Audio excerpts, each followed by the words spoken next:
Okay, so moving on to the final set of short answer problems on this exam. We're starting off with number 20, which is define data and task parallelism and provide an example of each. So data parallelism is same code with different data.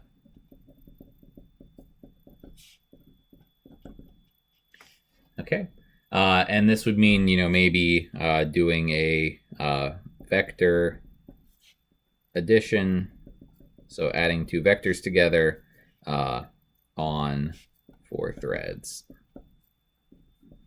at same time. So parallelizing some sort of math operation by splitting up a big set of data is what we'd be looking for there. Task parallelism is different code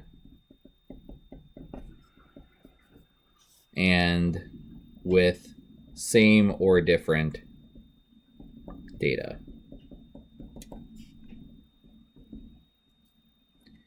So it may be the same data that we're working with doing different things to it, or it may be different data that we're doing different code on. And task parallelism could be something like, launching a helper thread to process a web request.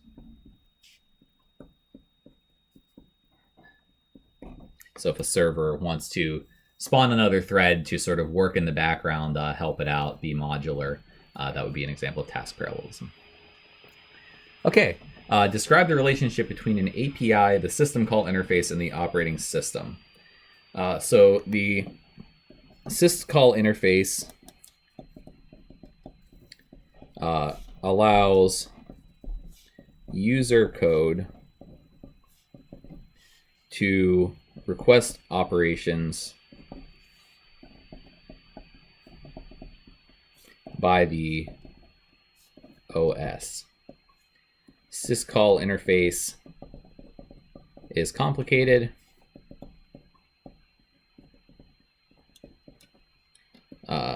So an API provides user-friendly functions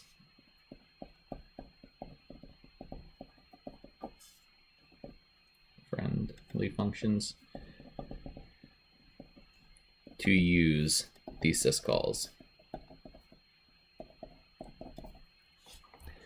And that's really what we need to know here, that the API sort of abstracts the syscall interface. That way we can change the syscall interface if we want to. We can change numbers.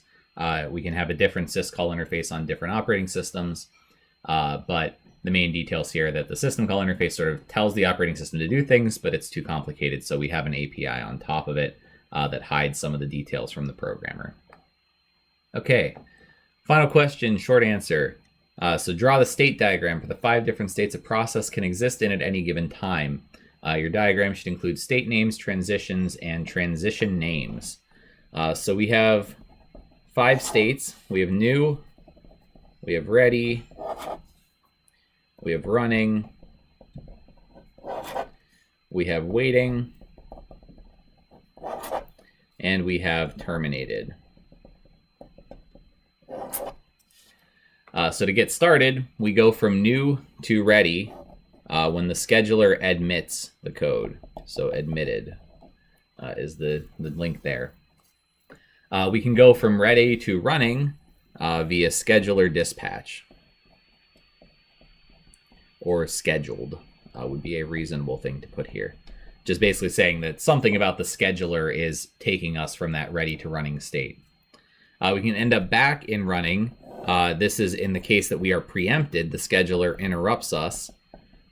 We can end up going from running to ready. So this is in the case that the program doesn't want to stop, but the scheduler stops it because it needs to schedule someone else. We get to waiting by a running process deciding that it wants to wait. So this is an IO or event wait. So it's waiting for something to happen. It doesn't want to run until that happens. And then, of course, we go from waiting to ready when that IO or event completes. So this is the loop where the schedule or the process sort of yields itself to the scheduler, and it says, okay, I want someone else to run because I don't have anything useful to do right now. And then when that finishes, it's ready to go again and wants to be scheduled. And then finally, we go from running to terminated whenever we exit, or when we're killed is another way for that to happen. Okay, that's it for the short answer problems. We'll move on to the code questions in the next video.